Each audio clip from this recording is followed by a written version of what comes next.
Hi everyone, welcome to digital G K classes. सो मैंने आपसे कहा था कि आज से हमारी सीडीपी की क्लासेस स्टार्ट हो जाएंगी।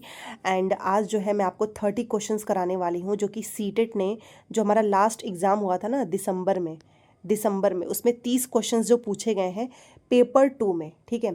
और देखिए सीडीपी ना पेपर 1 पेपर 2 दोनों की सेम होती है। मैं यहाँ पर आपको सारे क्वेश्चंस कराऊंगी, क्योंकि जितने लोग भी चाहे वो पेपर 2 की तैयारी कर रहे हैं पेपर 1 की, आप सभी को ऐसे ही क्वेश्चंस देखने को मिलेगा। इवन किसी का अगर पेपर 1 है और अगर आप पेपर 2 सीडीपी के सारे क्वेश्चंस कर लेते हो ना, तो आपको बहुत अच्छा स्कोर आएगा, क्योंकि दोनों के क्वेश्चन सेम होते हैं। प्लस आपने थोड़े टफ क्वेश्चंस की प्रैक्टिस की है, तो आराम से आसान वाले हो जाते हैं। ठीक है। तो यहाँ पर हम देखने वाले हैं कि टोटल 30 क्वेश्चंस का लेवल क्या था, कितना टफ था, किस तरीके से क्वेश्चंस पूछे जाते हैं। मैं आपको डिटेल में एक्सप्लेनेशन के साथ यहाँ पर बताने वाली हूँ।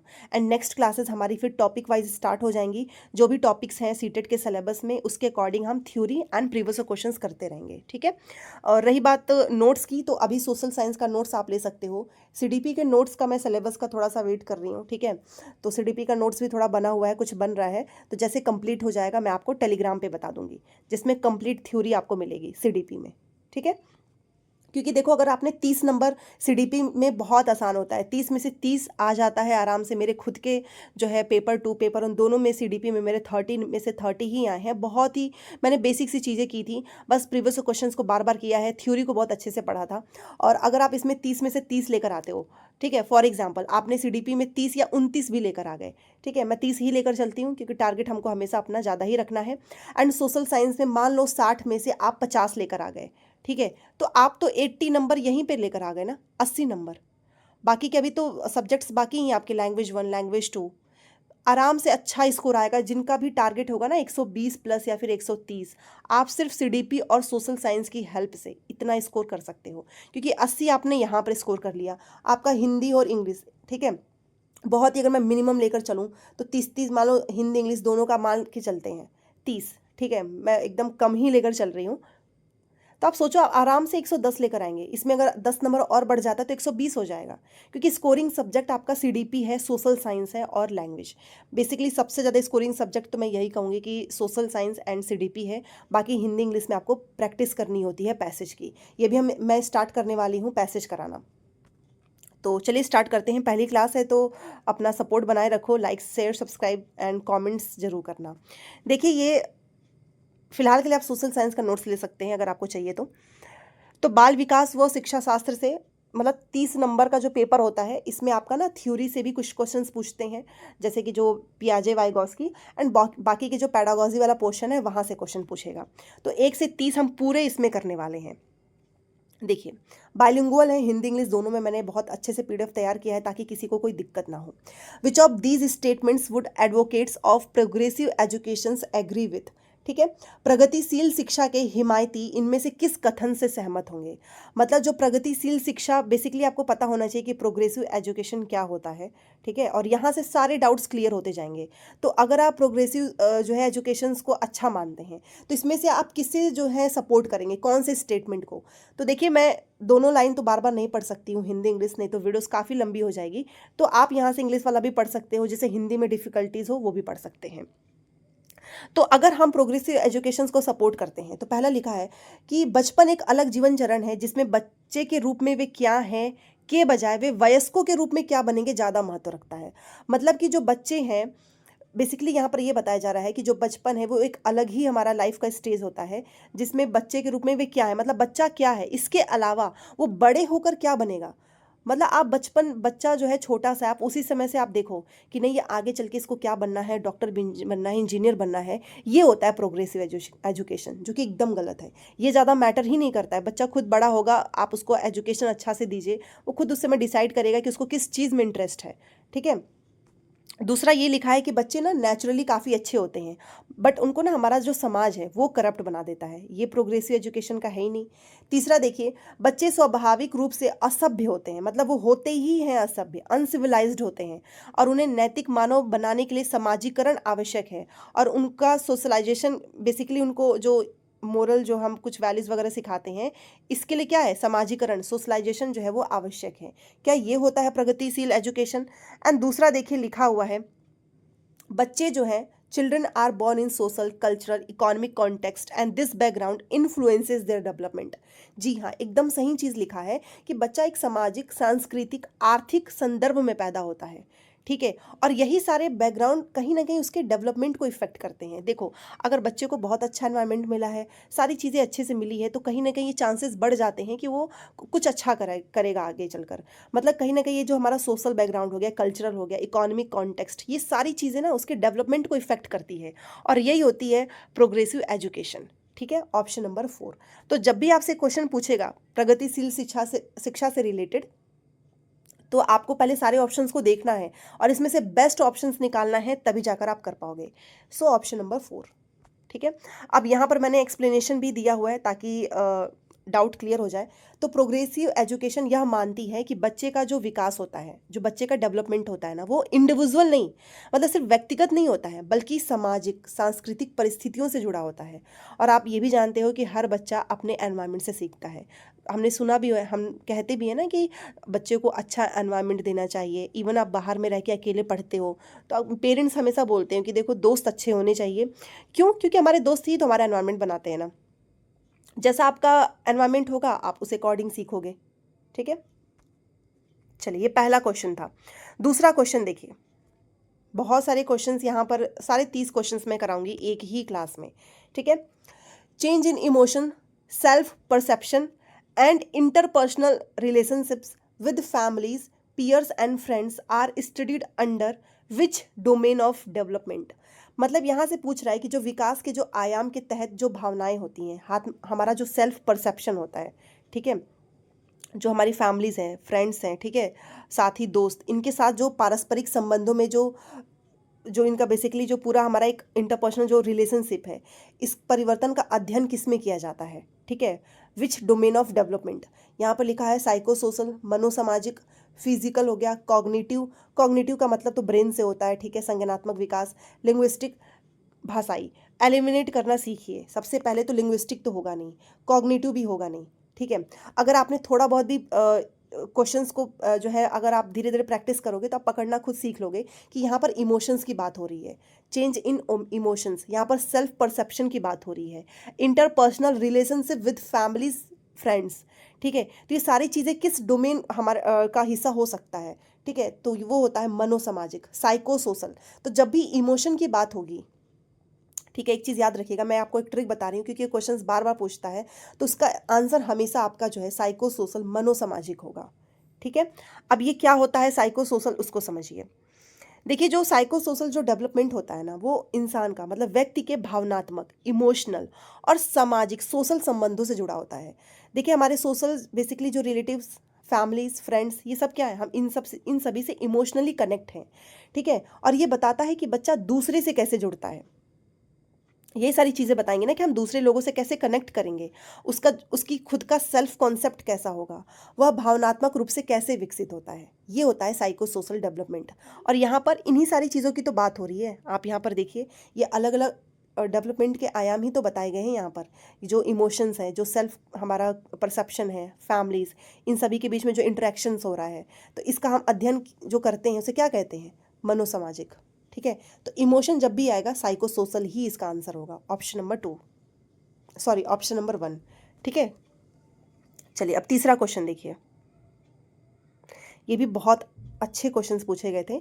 नहीं पढ़ेंगे तो सब कुछ टफ लगेगा, पढ़ लोगे तो बहुत आसान लगेगा। ठीक है, देखिए, द बिहेवियर्स मतलब व्यवहार, इंटरेस्ट रुचियाँ, एटीट्यूड्स मतलब आपका दृष्टिकोण, स्किल्स मतलब कौशल, पर्सनालिटी ट्रेट्स मतलब जो हमारे खुद के जो व्यक्तिगत लक्षण होते हैं, दैट अ कल्चर, ठीक है, जिन्हें एक संस्कृति, ठीक है, that a culture considers appropriate for specific gender are refer to as, मतलब जिन्हें एक संस्कृति विशिष्ट जेंडर के लिए उपयुक्त मानती है।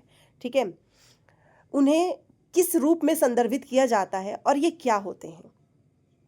सबसे पहले तो एक चीज़ समझ लो कि जो हमारा बिहेवियर है, ठीक है, हमारा इंटरेस्ट है, एटीट्यूड्स है, स्किल्स एंड पर्सनालिटी ट्रेड्स हैं, that a culture considers appropriate for specific gender, ये सारे बेसिकली क्या होते हैं, हमारा बिहेवियर, इंटरेस्ट किसी भी इंसान का, ये क्या है, एक तरीके का आपका जेंडर रोल है। ठीक है, मतलब जेंडर भूमिकाएं होती हैं। ठीक है, प्लस यहाँ पर एक वर्ड आया है, आपने देखा होगा, कल्चर कंसीडर्स अप्रोप्रिएट, आप इस वर्ड से भी पकड़ सकते थे कि इसका आंसर क्या हो सकता है। तो सबसे पहले ये जेंडर रोल होते हैं एंड कल्चरल डिफाइंड होते हैं, ठीक है, सांस्कृतिक रूप से परिभाषित होते हैं। जरूरी नहीं है कि आपको हर एक क्वेश्चन का आंसर पता हो, कई बार क्वेश्चन में ही आंसर छुपा होता है और एग्जाम में ऐसे ही स्कोर किया जाता है, ठीक है। यहाँ पर थोड़ा बहुत दिमाग लगाना है कि ये सारी चीज़ों की बात हो रही, तो ये तो हमारा जेंडर रोल हो गया, प्लस यहाँ पर कल्चर की बात हुई है तो कहीं ना कहीं ये कल्चरली डिफाइंड, ये इसका आंसर हो सकता है, ठीक है। अब पहले ऑप्शंस देखते हैं। सबसे पहले जो इसमें बात हुई है कि जो व्यवहार, आपका इंटरेस्ट, ये सारी considers appropriate for specific gender, ठीक है। तो जो व्यवहार है, रुचियां हैं, दृष्टिकोण है, कौशल है, व्यक्तिगत लक्षण है, जिन्हें एक संस्कृति विशिष्ट जेंडर के लिए उपयुक्त मानती है, ठीक है, और उन्हें हम किस रूप में संदर्भित करते हैं और ये क्या होते हैं। तो सबसे पहले क्या ये आपकी जेंडर आइडेंटिटी है? देखो ये जेंडर आइडेंटिटी तो हो ही नहीं सकती है ना कि ये हमारी जेंडर मतलब मेल और फीमेल की ये पहचान है, और ना ही ये आनुवंशिक रूप से निर्धारित होती है जेनेटिकली कि आपकी जनरेशन वाइज चला आ रहा है, ठीक है। आनुवंशिक रूप से निर्धारित इसे थोड़ी ना बोलते, ये तो हमारी फैमिली टू फैमिली पे डिपेंड करता है, तो ये तो हो ही नहीं सकता है, ठीक है। दूसरा लिखा है कि जेंडर रोल, तो ये व्यवहार, आपका बिहेवियर, इंटरेस्ट, दृष्टिकोण, बेसिकली क्या है, ये एक जेंडर रोल होता है, ठीक है। और इसको क्या कहते हैं, ये कल्चरली डिफाइंड होता है, इस कल्चर से आप पकड़ सकते थे आराम से, या संस्कृति से, ये सांस्कृतिक रूप से परिभाषित होती है। तो जी हाँ, ये हमारा ऑप्शन सही हो सकता है। दूसरा देखो, यहाँ पर जेंडर रोल तो सही था बट जेनेटिकली कभी हो ही नहीं सकता है। आप मुझे बताओ, आनुवंशिक रूप से निर्धारित है मतलब बच्चा कैसा होगा आगे, उस पेरेंट्स से क्या क्या ट्रेड्स उसके अंदर आएंगे, ये सारी चीज़ें होती हैं। ये थोड़ी ना होता है कि आप जो है दृष्टिकोण, कौशल, इसको आप जेनेटिकली डिटरमाइंड बोलोगे, ठीक है। अगेन आप इस ऑप्शंस में देखिए, लिखा है कि gender identity culturally defined, identity हो ही नहीं सकती, ये जेंडर रोल है, ठीक है। तो सिर्फ आपको क्वेश्चंस इस कल्चर से पकड़ना था, प्लस ये हमारे सारे क्या होते हैं, जेंडर रोल होते हैं, ठीक है। और इसे हम क्या कहते हैं, कल्चरली ये डिफाइंड होते हैं। सो ऑप्शन नंबर 2 बहुत ही आसान सा, और ये क्वेश्चंस कई बार पूछा हुआ है, ठीक है। ऑप्शन नंबर 2, तो एक बार मैं इसको समझा देती हूँ कि बेसिकली जेंडर रोल का क्या मतलब है। देखिए, जेंडर रोल का मतलब होता है, जैसे कि आपने देखा होगा स्टीरियोटाइप, हमारी जो सोसाइटी है जहाँ पे लोगों का लोगों ने क्या किया है, पुरुष और स्त्री, मेल और फीमेल के काम जो है निर्धारित किए हुए हैं, उनके रोल्स बताए हैं। ये हम सभी जानते हैं कि जो लड़के हैं, बेसिकली जेंडर रोल्स क्या है कि जो लड़के हैं वो बाहर का काम करेंगे और लड़कियां घर संभालेंगी। ये क्या है, एक स्टीरियोटाइप की सोच है कि सोसाइटी ने ये रोल बना दिया, ठीक है, और किसी ने नहीं। और यह कल्चर और सोसाइटी के द्वारा निर्धारित होता है। जेंडर रोल बेसिकली निर्धारित कौन करता है? क्या वो आपके जीन्स निर्धारित करेंगे? आप मुझे बताओ, बिल्कुल भी नहीं।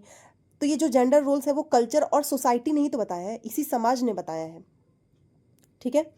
इसीलिए जीन्स वाले ऑप्शंस कभी नहीं होंगे, क्योंकि तब जो ये क्वेश्चंस कभी भी पूछेगा इस तरीके के क्वेश्चंस, तो आपको हमेशा जेंडर रोल और कल्चरली डिफाइंड के साथ जाना है, ठीक है। नेक्स्ट क्वेश्चन देखिए, एजर्शन रीजन से हर बार क्वेश्चन पूछता है, और ये तो फेवरेट टॉपिक है, इंक्लूसिव क्लासरूम, इससे क्वेश्चंस हमेशा ही आता है। इंक्लूसिव मतलब समावेशी, इसका मतलब क्या होता है कि हर तरीके का बच्चा है, चाहे वो स्पेशल नीड वाला बच्चा है या नॉर्मल बच्चा है, आप सभी को एक क्लास में बैठाकर पढ़ाते हो। ये नहीं कि आपने आधे बच्चे को अलग कर दिया, आधे बच्चे को अलग कर दिया, नहीं, हम सभी को एक साथ बैठाकर पढ़ाते हैं। हाँ, ये जरूर है कि हम उनकी ज़रूरत के हिसाब से चेंजेस करते हैं। मान लो कोई पीछे बैठा बच्चा है, उसको नहीं दिख रहा है, हम उसको फ्रंट रो में बैठा देंगे। कुछ उसको नहीं समझ में आ रहा, अलग से आपने उसको समझा दिया। आप अपने पढ़ाने के तरीके में चेंजेस करोगे, बहुत ही बेस्ट होता है इंक्लूसिव क्लासरूम, ठीक है। तो देखिए एजर्शन में क्या लिखा है, और रीज़न में यहाँ पर देखिए, ऊपर इंग्लिश नीचे हिंदी है, कि एक समावेशी कक्षा में सभी पाठ्यचर्या अनुकूलन के शैक्षिक मानकों को विशेष बच्चों के लिए निम्न स्तर करने के लिए निर्देशित किया जाना चाहिए। मतलब in an inclusive classroom all curriculum adaptation should be directed to the lower the educational standard. मतलब जो स्पेशल चिल्ड्रन बच्चे हैं, आप उनको एकदम निम्न, एकदम लोअर लेवल का जो होता है ना, उस हिसाब से पढ़ाइए। सोचिए आप अपने करिकुलम में उस तरीके का चेंजेस करिए, सोचिए एकदम लोएस्ट जाकर, कितनी गलत बात है ये। हमको ऐसा बिल्कुल नहीं करना चाहिए कि हम उसमें लोअर जो है अडॉप्टेशन करें। हमको बच्चों के हिसाब से चीज़ें सिखानी चाहिए, अपनी टीचिंग जो है स्ट्रैटेजी उसमें चेंजेस करना चाहिए। रीज़न देखो लिखा है कि विशेष बच्चों की मुख्य धारा की कक्षा में सीखने की कोई संभावना ही नहीं है।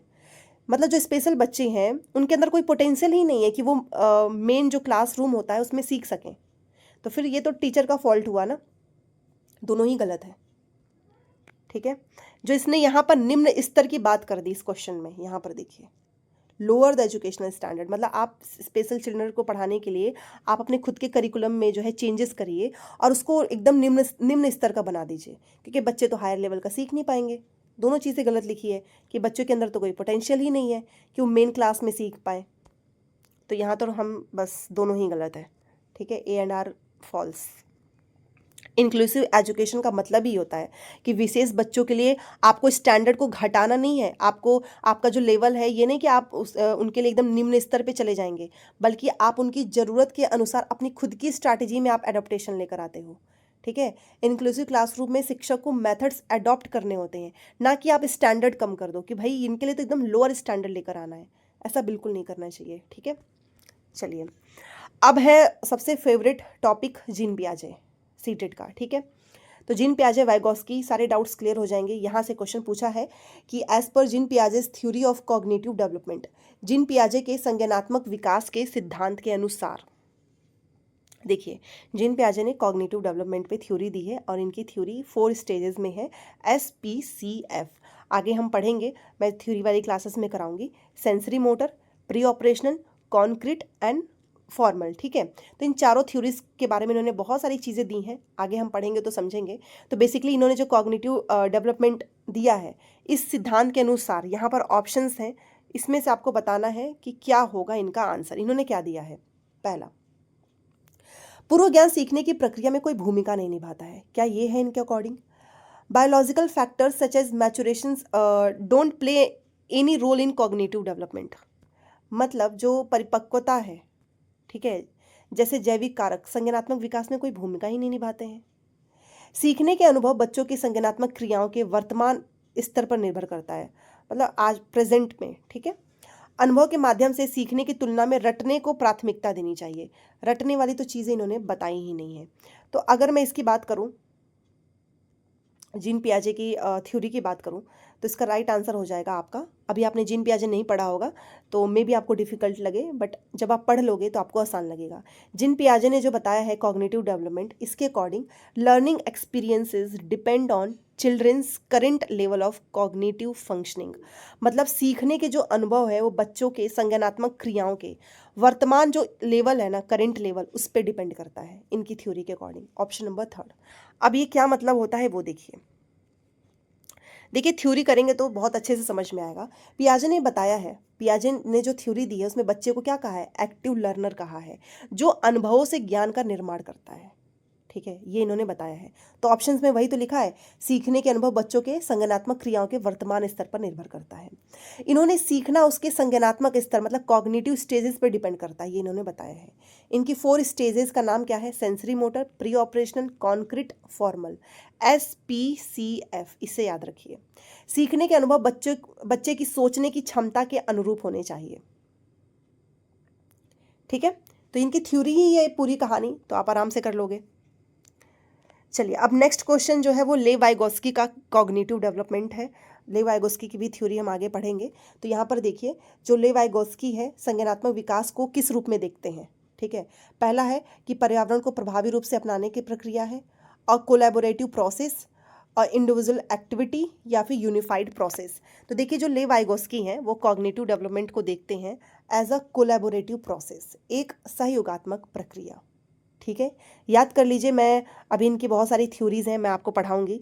अब ये क्या होता है वो देखते हैं। देखिए, तो वाइगोस्की के अनुसार सीखना जो है वो एक सोशल इंटरेक्शन, इन्होंने सोशल इंटरेक्शन के माध्यम से बोला है कि बच्चे ज़्यादा सीखते हैं। इन्होंने zone of proximal development, ZPD और स्कैफोल्डिंग की भी अवधारणा दी है। आगे हम देखेंगे ये क्या होता है। स्कैफोल्डिंग बेसिकली सपोर्ट प्रोवाइड करना होता है कि बच्चा कुछ सीख रहा है और आप उसको थोड़ी सी स्कैफोल्डिंग दे देंगे तो वो उसमें बेहतर हो सकता है, ठीक है। जब शिक्षक या साथी सहयोग करते हैं तो बच्चा उच्च स्तर की समझ विकसित करता है। मान लीजिए आपने टीचर एंड जो उसके उनके जो भी फ्रेंड्स हैं, अगर वो सपोर्ट करेंगे तो बच्चा जो है बहुत अच्छे से सीखता है, उच्च स्तर की समझ विकसित करता है।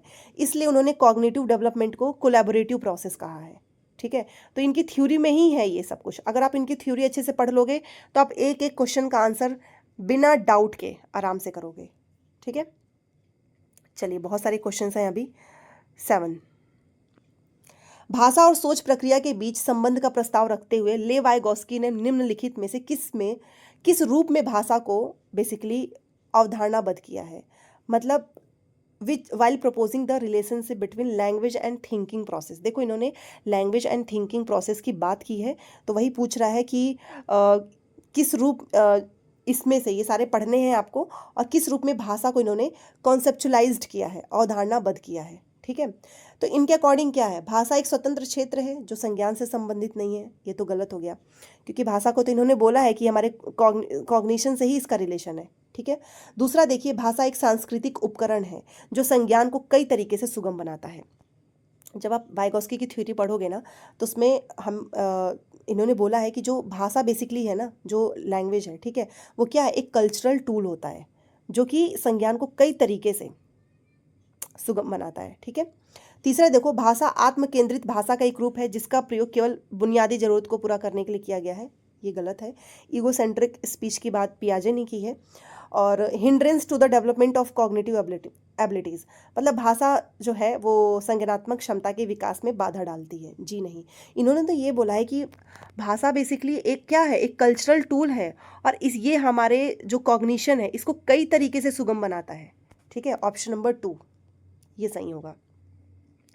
देखिए, ले वाइगोस्की के अनुसार भाषा सोचने और सीखने का एक कल्चरल टूल है, और यह केवल संचार का माध्यम नहीं है, बल्कि यह व्यक्ति के कॉग्निटिव डेवलपमेंट को आकार देने में भी महत्वपूर्ण भूमिका निभाते हैं। तो भाषा को इन्होंने काफ़ी इंपॉर्टेंस दी है, इन्होंने बोला भी है कि एक तरीके का कल्चरल टूल होता है। ठीक है, चलिए नेक्स्ट क्वेश्चन देखते हैं। विच of the following is an example of a performance goal orientation. निम्न में से कौन सा प्रदर्शन लक्ष्य अभिविन्यास का एक उदाहरण है। मतलब बेसिकली परफॉर्मेंस गोल ओरिएंटेशन क्या होता है, इसका मतलब क्या होता है कि अगर आपको ये बोला जाए कि आपको अच्छा जो है स्कोर लेकर आना है, ठीक है, या फिर आपको फर्स्ट आना है, सेकंड आना है, जो भी ग्रेड लेकर आना है, या फिर आपको 130 लेकर आना है, 120 लेकर आना है, तो यहाँ पर क्या होता है कि स्टूडेंट्स फिर क्या करता है, ग्रेड पाने के लिए, या फिर आप अभी सीटेट की तैयारी क्यों कर रहे हो, क्योंकि आपको पास होना है। तो सिर्फ आप पास होने के लिए क्या आपके सामने गोल है, ठीक है, और आप सिर्फ पास होने के लिए मेहनत करोगे, ठीक है, कड़ी मेहनत करोगे। ये नहीं कि आपको अपनी इसमें जो है महारत हासिल करनी है या फिर आपको इसमें समझ विकसित करनी है, नहीं, आपके सामने है ये टारगेट, आपको उसको अचीव करना है, उसके लिए आप मेहनत करोगे। ठीक है, ये होता है परफॉर्मेंस गोल ओरिएंटेशन। इसका एग्जाम्पल है, पहला लिखा है कि एक छात्र अपनी समझ को आगे बढ़ाने के लिए नहीं, समझ अगर आगे बढ़ानी होती ना तो सिर्फ एग्जाम के टाइम पे आप मेहनत नहीं करते। ठीक है, दूसरा है कि एक छात्र किसी विषय की गहरी समझ हासिल करने के लिए कठिन अध्ययन करता है, नहीं, ये तब किया जाता है कि आपके सामने ये ना हो कि मुझे पास होना है, फेल होना नहीं, आपको सिर्फ अपनी बहुत डीप अंडरस्टैंडिंग चाहिए किसी टॉपिक्स को, बहुत सारे लोग करते रहते हैं। ठीक है, एक छात्र अच्छा ग्रेड पाने और दूसरों से बेहतर होने के लिए कड़ी मेहनत करता है। जी हाँ, आपको नौकरी चाहिए, आपको सीटेट में पास होना है, इसके लिए आपको क्या करना है, मेहनत करना है, प्लस आप ये भी देखोगे कि यार मेरे इस दोस्त का हो गया है यहाँ पे सिलेक्शन, तो उससे आपको बेहतर भी बनना है। तो ये क्या हो गया, ये परफॉर्मेंस गोल ओरिएंटेशन है। Option number 3। चलिए, यहाँ पर लिखा है कि एक छात्र शिक्षक से अधिक सीखने के लिए, नहीं, ऐसा कुछ नहीं है। गोल ओरिएंटेशन टारगेट वाला होता है कि ये काम है, इसको करना है, बस। ठीक है, तो ये बेसिकली इसमें जो मेन गोल होता है ना, वो अच्छे अंक प्राप्त करना या दूसरों से बेहतर करना होता है, प्रदर्शन। मास्टरी जो गोल ओरिएंटेशन होता है ना, इसमें ध्यान सीखने की प्रक्रिया और समझ बढ़ाने की होती है। तो जब भी एग्जाम्पल आपसे पूछेगा ना मास्टरी वाला, तो समझ विकसित करना है, इसलिए हम पढ़ रहे हैं, ये होता है एग्जाम्पल। चलिए 9 वाला क्वेश्चन देखते हैं। देखो यहाँ पर लिखा है कि ले वाइगोस्कीज आइडियाज अ टीचर शुड, ले वाइगोस्की के सिद्धांत का पालन करते हुए एक शिक्षक को क्या करना चाहिए। अब ले वाइगोस्की ने कौन सी थ्योरी दी है जिसके अकॉर्डिंग एज अ टीचर मैं ये काम करूंगी, तो पहले तो थ्योरी पता होनी चाहिए। तो देखिए, पहले लिखा है कि अपने विद्यार्थियों के साथ रेसिप्रोकल टीचिंग का पालन करना चाहिए। रेसिप्रोकल टीचिंग क्या होती है कि स्टूडेंट्स एंड टीचर दोनों आपस में डिस्कशन करते हैं, ठीक है, किसी टॉपिक्स पे, और ये बहुत अच्छा मेथड होता है। और यस, ले वाइगोस्की ने इसकी बात की है रेसिप्रोकल टीचिंग की, एंड एज अ टीचर हमें भी ये चीज़ फॉलो करनी चाहिए। ऑप्शन नंबर 1 सही है। विद्यार्थियों के द्वारा सांस्कृतिक उपकरण के उपयोग को हतोत्साहित करो। देखो, ये जो डिस्करेज वर्ड है ना, ये नेगेटिव है, ये कभी हो ही नहीं सकता ऐसा ही। और ये जो रटने वाले आते हैं ना, मेमोराइज्ड, कंठस्थ, जहाँ पर भी लिखे है ना कि रटवाना है, कंठस्थ करवाना है, हमेशा हटा देना ऑप्शंस, पढ़ने की भी जरूरत नहीं है, नेगेटिव वर्ड्स होते हैं। Encourage students to compete with each other, मतलब प्रतिस्पर्धा के लिए, कंपटीशन के लिए बच्चों को आप प्रोत्साहित करो, हमें ये चीज़ करना ही नहीं है। कंपटीशन वाली चीज़ों से बच्चों में जो है एक तो नेगेटिव थॉट्स आते हैं, हमेशा एक दूसरे से बस आगे निकलने की रहती है, समझ विकसित करने का रहता ही नहीं है, ये गलत है। तो एज अ टीचर आप रेसिप्रोकल टीचिंग पे फोकस करोगे, ठीक है, ऑप्शन नंबर 1। अब ये क्या होता है रेसिप्रोकल टीचिंग, और वाइगोस्की ने क्या बोला है इसके बारे में? तो वाइगोस्की ने कहा है कि शिक्षक को कोलैबोरेटिव और सामाजिक अधिगम पर बल देना चाहिए। रेसिप्रोकल टीचिंग में क्या होता है कि शिक्षक और छात्र आपस में डिस्कशन करते हुए सीखते हैं।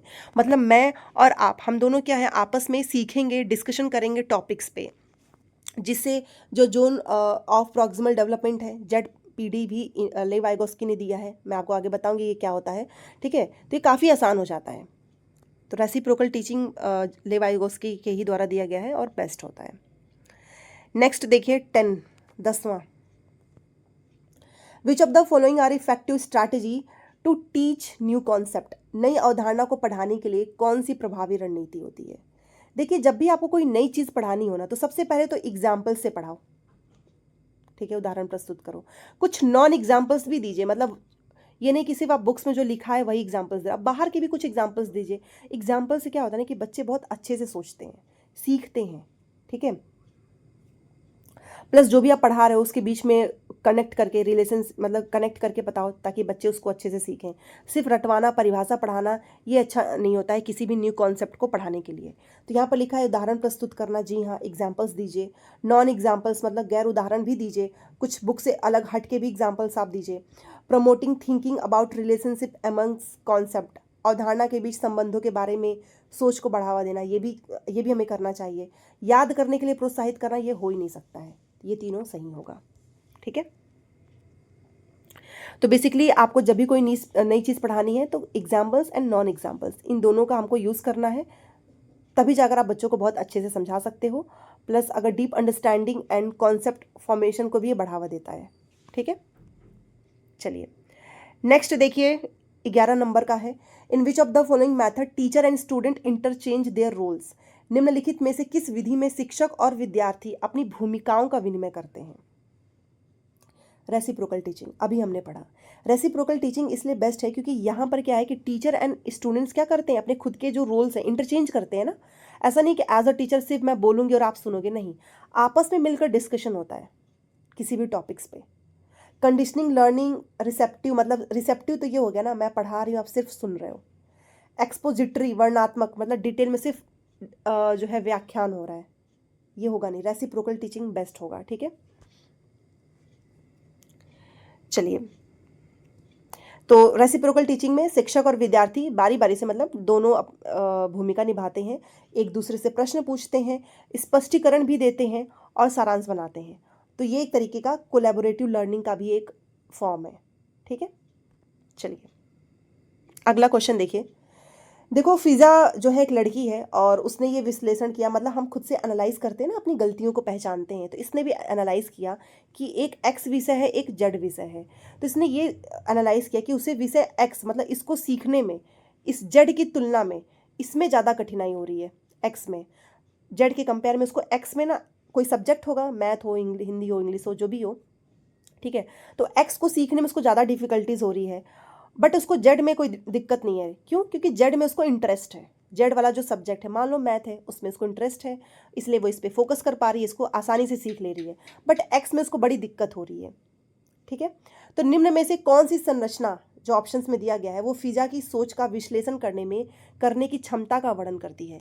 तो फिजा ने क्या किया, यहाँ पर अपनी खुद की सोच का एनालाइज किया है। उसी ने तो ये समझा है ना कि मतलब जेड में मुझे इंटरेस्ट है, इसलिए इसको समझने में आसानी है, एक्स में काफ़ी डिफिकल्टीज हो रही है। तो ये ऑप्शंस में से आप बताइए कि कौन सा फिजा की सोच का विश्लेषण करने की क्षमता का वर्णन करता है, जो एनालाइज वो की है उसका वर्णन कर रहा है। पहला है कॉग्निटिव कॉन्फ्लिक्ट, कॉन्फ्लिक्ट तो होगा ही नहीं, संघर्ष लिखा है यहाँ पर। मेटाकॉग्निशन, यस, ये हो सकता है कि आप खुद के, मेटाकॉग्निशन बेसिकली ये होता है कि आप खुद के बारे में सोचते हो कि ये चीज़ मुझे आ रही है, ये चीज़ नहीं आ रही है, एनालाइज करते हैं। मेमोरी तो हो ही नहीं सकता है, ठीक है, स्मृति। एंड यहाँ पर लिखा है कॉग्निशन, ये तो बेसिकली आपके ब्रेन से रिलेटेड है, दिमाग से। मेटाकॉग्निशन का मतलब ये होता है थिंकिंग अबाउट थिंकिंग, मतलब फिजा ये पहचान पा रही है कि वह किस विषय में बेहतर सीखती है और क्यों, जो कि स्वयं के संज्ञानात्मक प्रक्रियाओं की समझ है। यही तो होता है मेटाकॉग्निशन, कि आप सोच पा रहे हो, एनालाइज कर पा रहे हो, ठीक है। तो ये हो गया ऑप्शन नंबर 2। चलिए नेक्स्ट क्वेश्चन देखिए 13 नंबर का। हार्वर्ड गार्डनर ने, आपको पता ही है, मल्टीपल इंटेलिजेंस की थ्योरी दी है, ठीक है, बहुबुद्धि सिद्धांत का प्रस्ताव दिया है। तो जो इनकी बहुबुद्धि सिद्धांत है वो क्या बताती है? तो बेसिकली इन्होंने ये बताया है, आपने देखा होगा, पढ़ा होगा, कि बुद्धि बेसिकली हमेशा समय के साथ बदलती है, ठीक है। यहाँ पर लिखा है कि बुद्धि जो है अकादमिक सफलता का सफलतापूर्वक अनुमान लगा सकती है, मतलब आप प्रिडिक्ट कर सकते हो अपने एकेडमिक सक्सेस, बिल्कुल भी नहीं, हम ये प्रिडिक्ट नहीं कर सकते हैं।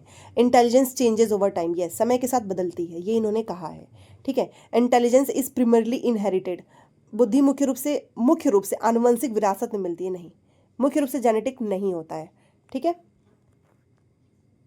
Intelligence can be measured accurately and predicted precisely, मतलब आप इसको एकदम माप सकते हो और आप भविष्यवाणी कर सकते हो, बिल्कुल भी नहीं, हम नहीं भविष्यवाणी कर सकते, हम प्रिडिक्ट नहीं कर सकते हैं।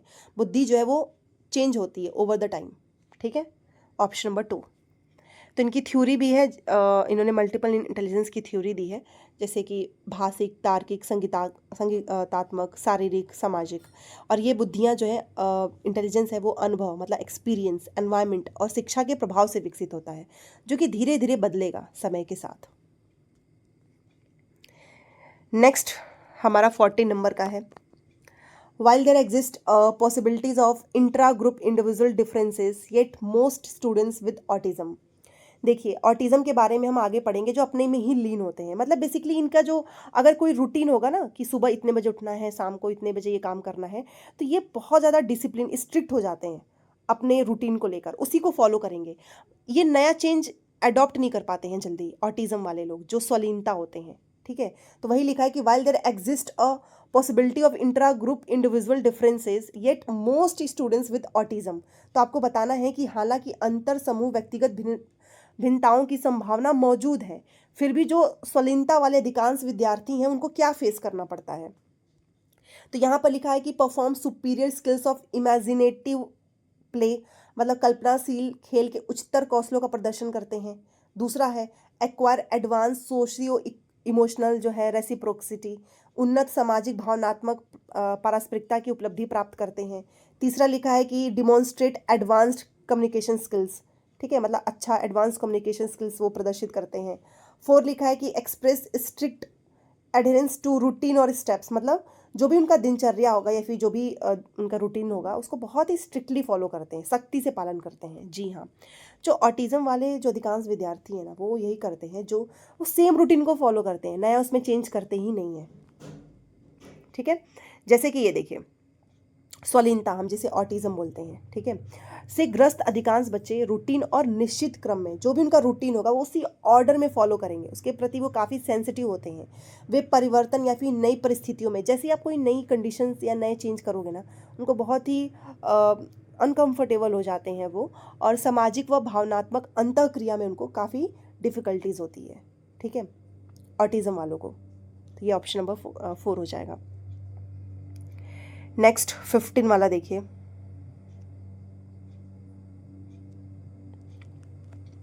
एजर्शन एंड रीजन है, ठीक है। पहला लिखा है कि भय और तनाव का वातावरण बनाना छात्रों को सचेत और हरदम तैयार रखता है और सार्थक सीखने में सुसाधित करता है। ये तो बहुत ही गलत चीज़ हो गई ना, कि आपने बच्चों के लिए एक ऐसा एनवायरनमेंट क्रिएट कर दिया है जहाँ पर बच्चों को डर है, स्ट्रेस है, ठीक है। यहाँ पर देखिए, on their toes and facilitates meaningful learning, और अगर आपने डर, स्ट्रेस क्रिएट कर दिया है तो इससे बच्चा बहुत अच्छे से सीखता है नहीं। अगर आपने डर पैदा कर दिया है, टेंशन पैदा कर दिया है, तो बच्चे सीखेंगे ही नहीं। रीज़न लिखा है कि अधिगम केवल बाहरी कारकों द्वारा नियंत्रित होता है, मतलब ये सिर्फ एक्सट्रिंसिक फैक्टर्स होता है, नहीं, जो लर्निंग है वो आपका इंट्रिंसिक फैक्टर्स भी होता है। तो सिर्फ केवल अगर लगा है तो गलत होता है, दोनों ही ऑप्शन गलत है, इसमें तो आपको सोचने की भी ज़रूरत नहीं है, ठीक है। Both A and R false. तो देखिए, अगर आप भय और तनाव का वातावरण क्रिएट करते हो तो ये बच्चे के अधिगम को बाधित करता है, ठीक है, वो एनकरेज नहीं करेगा।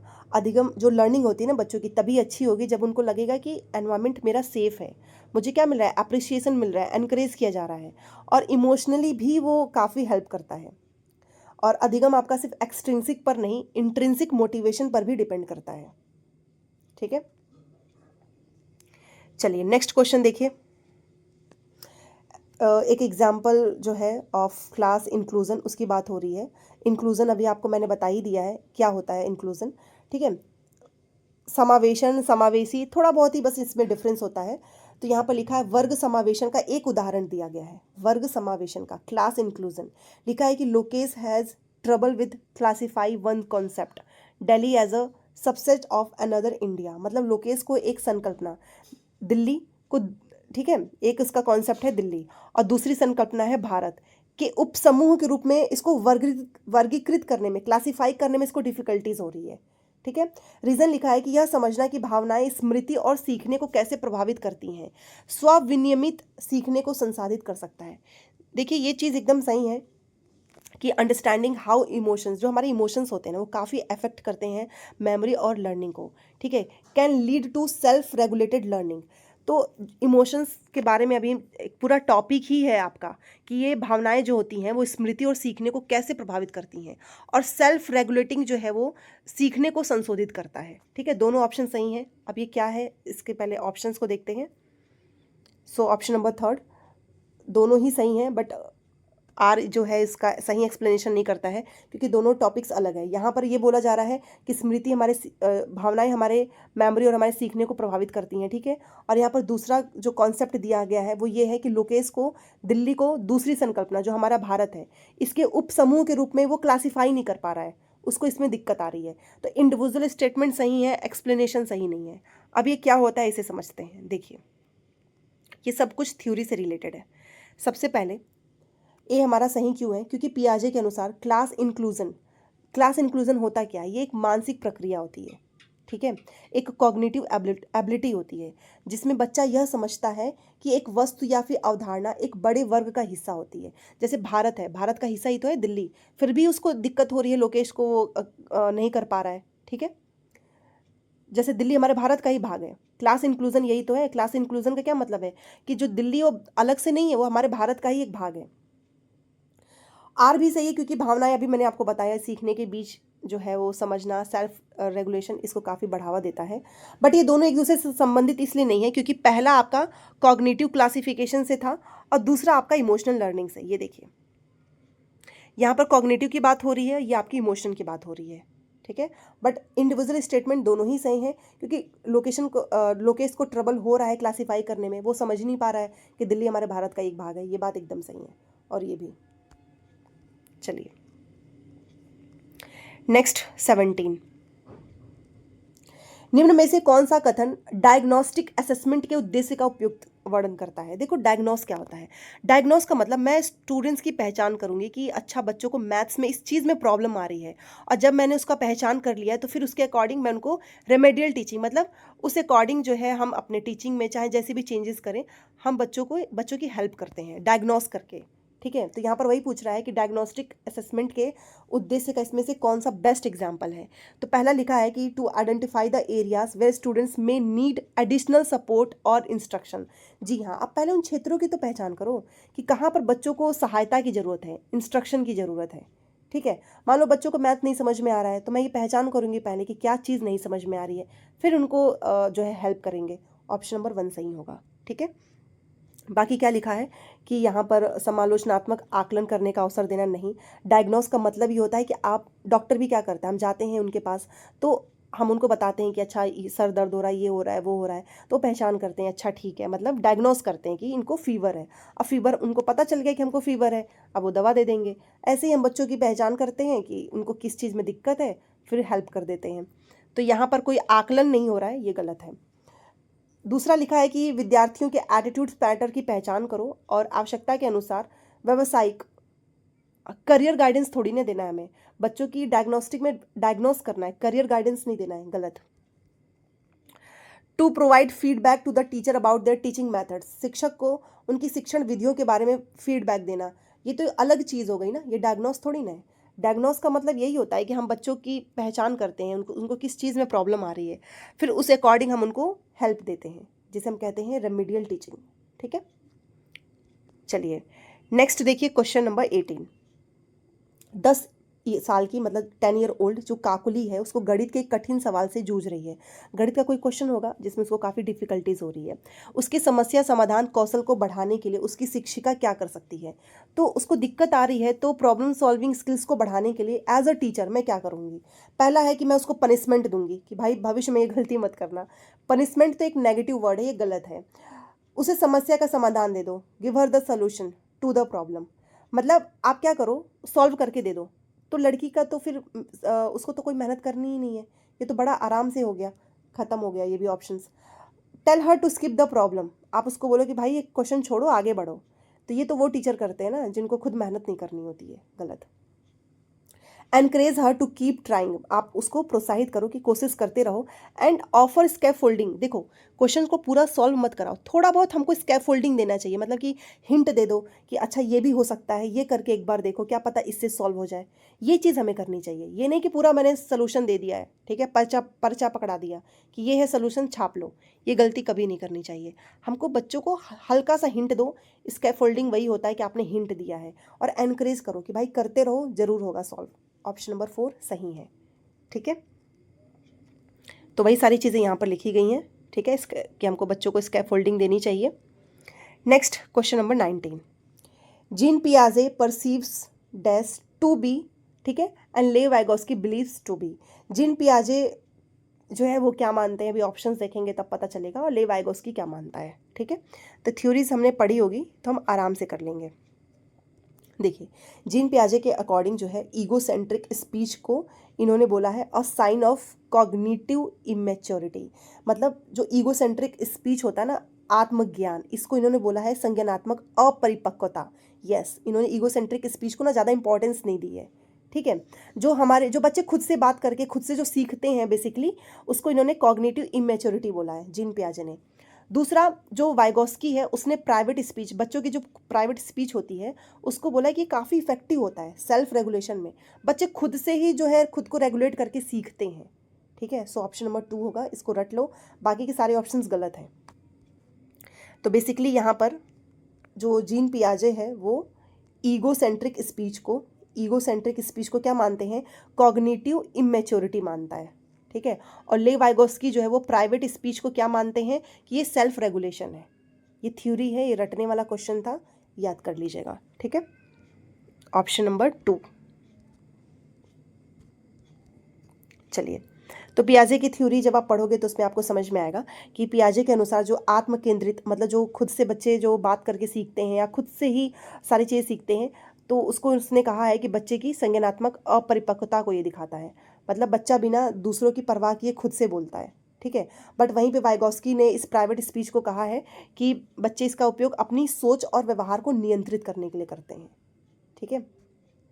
चलिए, 20 नंबर का क्वेश्चन देखिए, universal design for learning does not involve, अधिगम के सार्वभौमिक अभिकल्प में क्या शामिल नहीं है, ये आपको बताना है। यूनिवर्सल डिजाइन फॉर लर्निंग, मतलब जो सीखने का बेसिकली जो लर्निंग होती है अधिगम, इसके लिए जो यूनिवर्सल डिज़ाइन है, इसमें से क्या चीज़ें इसमें शामिल नहीं होंगे, ठीक है।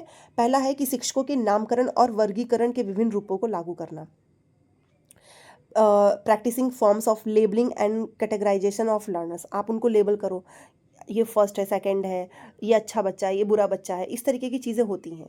दूसरा है कि सभी शिक्षार्थियों को सूचना और ज्ञान प्राप्त करने के लिए अलग तरीके देना, तो ये तो अच्छा है, ये तो होगा, यहाँ पर हमसे नहीं पूछा है। शिक्षार्थी जो जानते हैं उसे प्रदर्शित करने के लिए सभी को विकल्प प्रदान करो, ऑप्शंस दो कि जो आप जानते हो वो बताओ, ठीक है, ये भी अच्छा ऑप्शंस है। सभी शिक्षार्थियों के हितों में कार्य करना एंड उनको चैलेंजेस देना चाहिए ताकि बच्चे सीख सकें, ये भी अच्छा ऑप्शन है। क्या नहीं शामिल हो सकता है, तो ये है, हमको कभी भी किसी भी बच्चे पे लेबलिंग और उनको कैटेगराइज नहीं करना चाहिए, ये फर्स्ट है, सेकंड है, थर्ड है, ये गंदा बच्चा है, ये अच्छा बच्चा है, ठीक है, ये कभी नहीं करना चाहिए। तो क्या नहीं शामिल हो सकता है, ऑप्शन नंबर 1, ठीक है। चलिए, वही जो चीज़ें मैंने आपको बताई हैं सेम वही लिखा है। क्वेश्चन नंबर 21, लॉरेंस कोलबर्ग, देखिए आपको वाइगोस्की, पियाजे, इनके अलावा कोलबर्ग की भी थ्योरी पढ़नी है। कोलबर्ग ने बेसिकली जो पूरा एक थ्योरी ही दिया है, डिलेमा जो दुविधा में फंसा हुआ था, उससे रिलेटेड ये क्वेश्चन पूछा हुआ है कि कोलबर्ग के सिद्धांत के बारे में कौन सा कथन सही है। पहला है कि यह नैतिक तर्क पर संस्कृति और जेंडर के प्रभाव को ध्यान में रखता है। दूसरा, यह बच्चों में नैतिक विकास की प्रगति के सटीक अवस्थाओं को निर्दिष्ट नहीं करता है। ठीक है, मोरल डेवलपमेंट बोल रहा है कि नहीं करता है। यह प्रायोगिक विधियों द्वारा किए गए अध्ययन पर आधारित होता है। यह बच्चों को दुविधात्मक स्थितियां प्रस्तुत करता है। It presents conflicting situations to children. जी हाँ, ऑप्शन नंबर 4। जब इनकी थ्योरी आप पढ़ोगे ना तो आपको समझ में आएगा कि यह बच्चों को दुविधात्मक मतलब जो कॉन्फ्लिक्टिंग सिचुएशंस है ना ये प्रस्तुत करता है। ऑप्शन नंबर 4 होगा। और इनकी थ्योरी क्या है थोड़ा सा मैं आपको यहाँ पर बता देती हूँ कि जो कोलबर्ग है इन्होंने नैतिक विकास का अध्ययन नैतिक दुविधाएं मोरल डिलेमा के माध्यम से किया है। एक पूरी कहानी है हाइंज की कि वाइफ बीमार हो जाती है तो दवा के लिए उसने पहले चोरी किया, इस तरीके की पूरी कहानी है, मैं आपको आगे बढ़ाऊंगी। तो हाइंज की कहानी है जिसमें बच्चों को यह तय करना होता है कि क्या सही है कि वाइफ मर रही थी इसलिए उसको मेडिसिन नहीं मिल रहा था, उसने चोरी कर ली, तो क्या ये सही है या गलत है। एक तरीके का पूरा डिलेमा है। ठीक है, इससे उन्होंने नैतिक तर्क को 3 स्तर और 6 अवस्थाओं में बांटा है। इनके आप पढ़ोगे आगे जो इन्होंने मोरल डेवलपमेंट दिया है 3 लेवल्स में एंड 6 स्टेजेस में, ये पूरी थ्योरी है। तो फिलहाल के लिए आपका ऑप्शन नंबर 4 होगा। ठीक है, क्वेश्चन नंबर 22, अजर्शन। प्रत्येक बच्चे को खेलने, प्रयोग करने और अपनी दुनिया को खोज करने के अवसर मिलते हैं। मतलब इस दुनिया का हर एक बच्चे को अपॉर्चुनिटीज़ मिलती है कि वो खेले, एक्सपेरिमेंट करे और डिस्कवर करे। गलत, ईच लगा दिया है। हर बच्चे की जो आप देखोगे कंडीशन इतना अच्छा नहीं होता है। बहुत सारे बच्चे बहुत से कम एज में खेलते नहीं हैं, वो उसी समय काफ़ी मैच्योर हो जाते हैं, रिस्पॉन्सिबिलिटी आ जाती है, वो काम करने लगते हैं। आपने देखा होगा दुकानों में मजदूरी का काम करते हैं। एक्सपेरिमेंट करने का या फिर डिस्कवर करने का ऑप्शन सिर्फ कुछ बच्चों को ही मिल पाता है। गरीबों में देख लीजिए आप, जो गरीब हैं बहुत सारे, क्या वो मस्त खेल रहे हैं सिर्फ। बचपन एक सार्वभौमिक निर्माण है, मतलब ये यूनिवर्सल कर दिया है सभी के लिए, ये भी गलत होगा। ठीक है, सभी के लिए सेम नहीं हो सकता है ना ये चीज़, दोनों ही ऑप्शंस गलत हैं। ठीक है, ए एंड आर फॉल्स। पहले तो पढ़ेंगे तो लगेगा कि हाँ ये तो एकदम सही है कि हर बच्चे के लिए सेम है, नहीं, आप रियलिटी देखिए, ये चीज़ एकदम गलत है।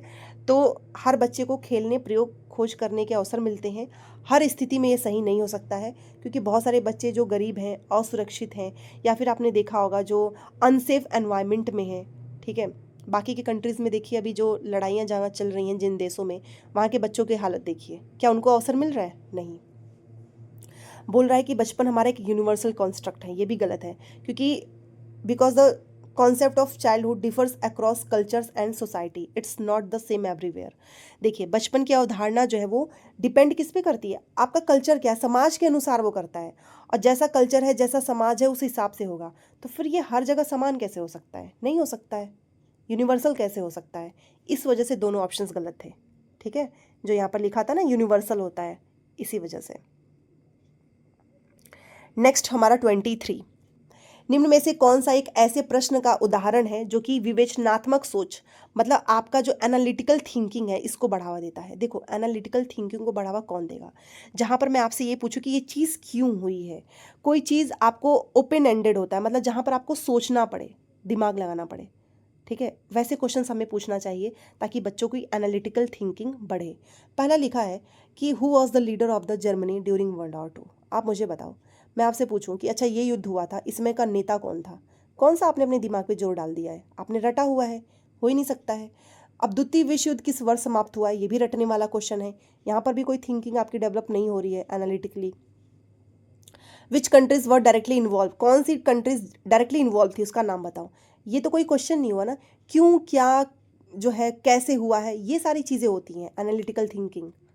बाकी लिखा है कि which factors contributed to the outbreak of world war 2, द्वितीय विश्व युद्ध के फैलने में किन कारक का योगदान था। ये होती है एनालिटिकल थिंकिंग। ये ओपन एंडेड क्वेश्चंस हैं जहाँ पर आप सोचोगे। ठीक है, so option number 4।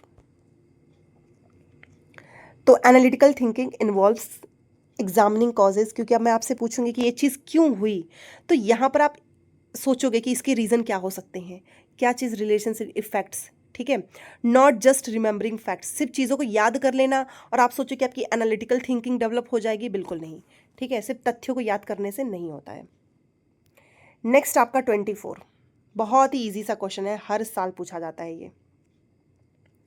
While engaging students who are visually challenged teachers should use which, मतलब जिन बच्चों को नहीं दृष्टि बाधित हैं, जिन्हें नहीं दिख रहा है, ठीक है, तो अगर आपने उनको शामिल किया है क्लास में तो आप उनको कैसे पढ़ाओगे, ठीक है। तो हम उनके लिए कुछ ऐसी चीज़ रखेंगे कि बच्चे टच एंड फील करके वो चीज़ों को सीखें। अब यहाँ पर लिखा है कि एक आप ऑडिटरी सिस्टम लेकर आइए, फ्रीक्वेंसी मॉड्यूलेशन ट्रांसमिशन डिवाइस, ठीक है, आर एन ऑडिटरी सिस्टम।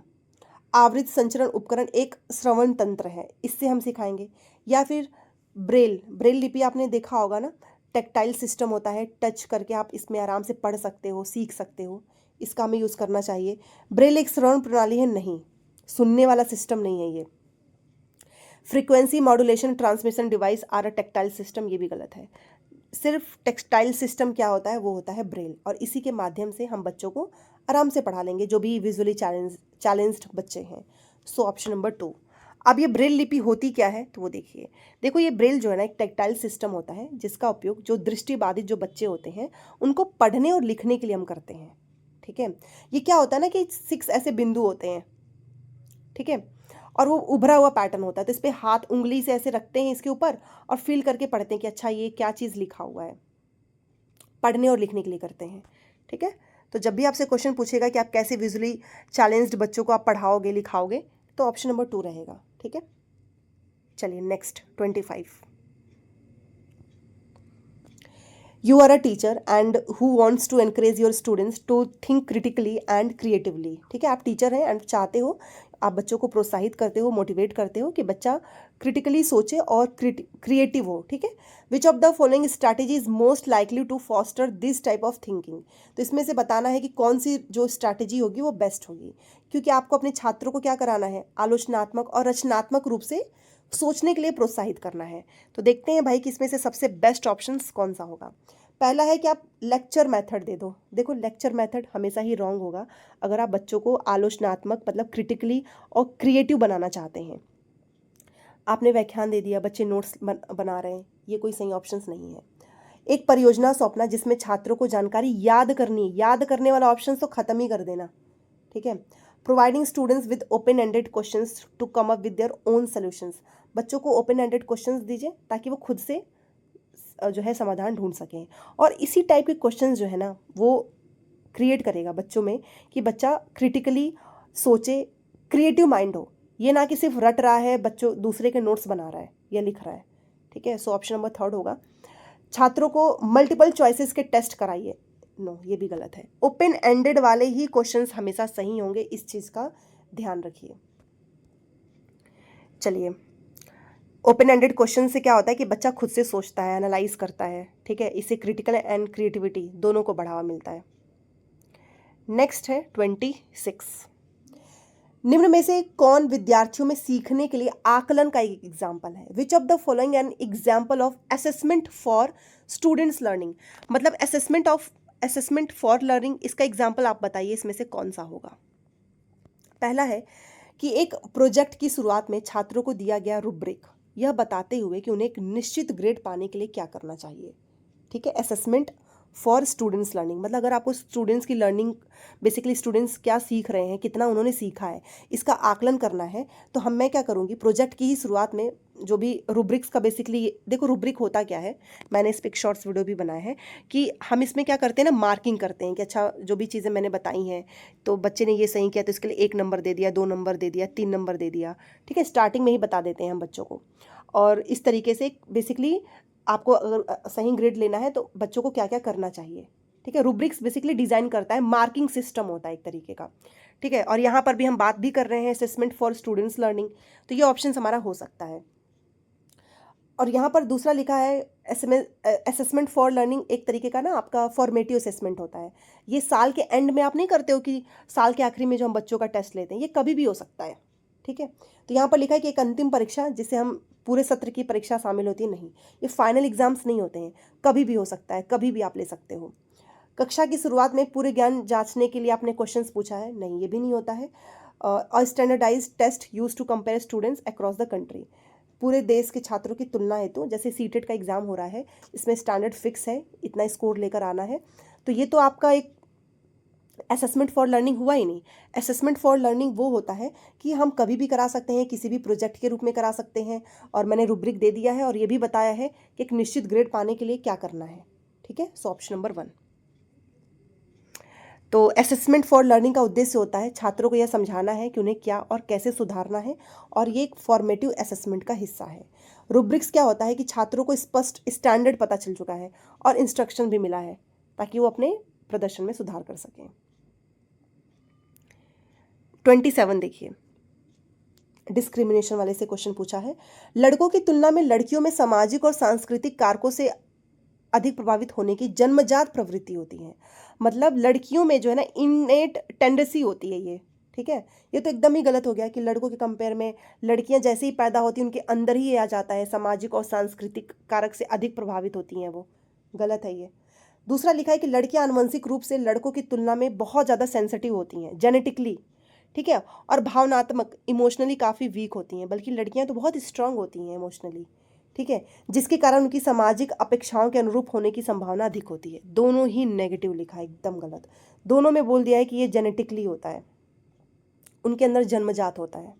ठीक है, दोनों ही गलत है। इसमें तो आपको ज़्यादा सोचने की भी ज़रूरत नहीं है। देखिए यहाँ पर लिखा है gender differences are created by society and culture.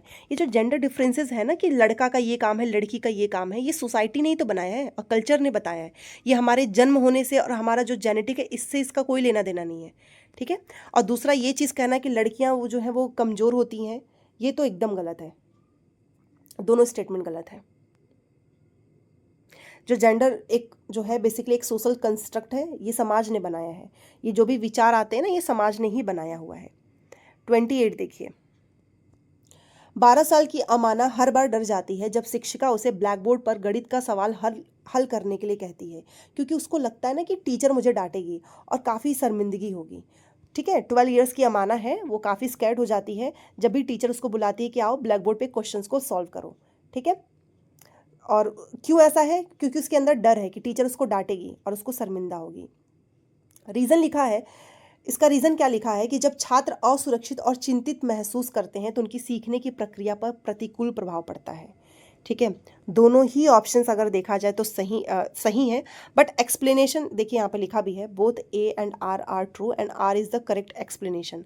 अभी थोड़ी देर पहले ही तो हमने पढ़ा कि अगर आप डर और ऐसा एनवायरनमेंट क्रिएट करोगे जहाँ पे बच्चों को डर हो, स्ट्रेस हो, तो वो नहीं सीखेंगे, उसका बहुत इम्पैक्ट पड़ता है एनवायरनमेंट का। ठीक है, और दूसरी चीज़ भी एकदम सही है कि वो जब भी उसको टीचर कहती है कि आप आइए क्लास में मतलब ब्लैक बोर्ड पे आइए के सामने आओ और क्वेश्चन सॉल्व करो, वो डर जाती है क्योंकि उसके अंदर में ये चीज़ बैठ चुकी है। तो अगर फॉर एग्जांपल मैंने क्लास में क्या किया, मैं बच्चों को डांटती रहती हूँ। ठीक है, कि तुमने जैसे क्वेश्चन गलत, किसी बच्चे ने कोई क्वेश्चन गलत कर दिया, अब मैं उनको डांटूंगी कि तुमको बिल्कुल भी नहीं आता है, तुम पढ़ने में बहुत कमज़ोर हो। तो मैंने क्या कर दिया है, बच्चों को एक अनसेफ एनवायरनमेंट मैंने क्रिएट कर दिया है। अब जब भी मैं इन बच्चों को बुलाऊंगी ना कि आके क्वेश्चन सॉल्व करो, तो ऑटोमेटिक उनके दिमाग में आएगा कि यार मुझे टीचर डांटेगी, क्वेश्चन गलत हो जाएगा तो काफ़ी मेरी बेइज्जती भी होगी। दोनों बातें होती हैं।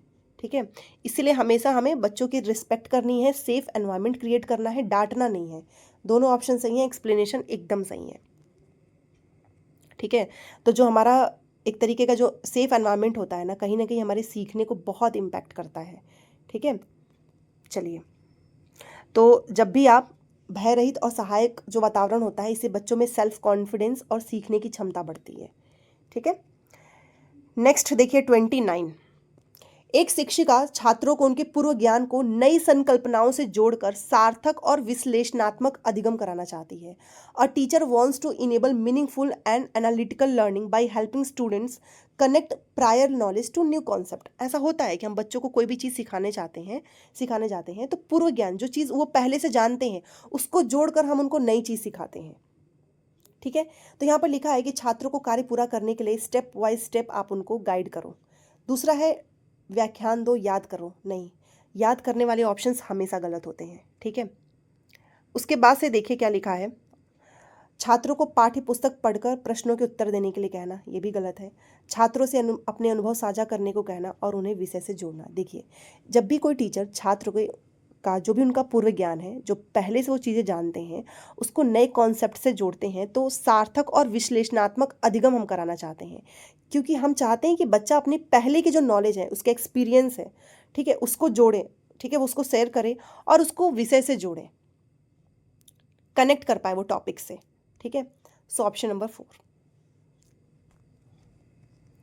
तो बेसिकली जो मीनिंगफुल लर्निंग होती है, ठीक है, जब भी नया ज्ञान विद्यार्थी के पूरे ज्ञान से जोड़ा जाता है तो अधिगम जो है वो सार्थक और स्थायी बनता है, ठीक है। और इस तरीके से छात्र अपने अनुभव से जोड़कर सीखने की प्रक्रिया में एक्टिव भी होते हैं और चिंतनशील भी बनाया जाता है, ठीक है। और ये एक तरीके का ना कंस्ट्रक्टिविस्ट अप्रोच होता है, जहाँ से बच्चे खुद अपने ज्ञान के निर्माण को बढ़ा सकते हैं।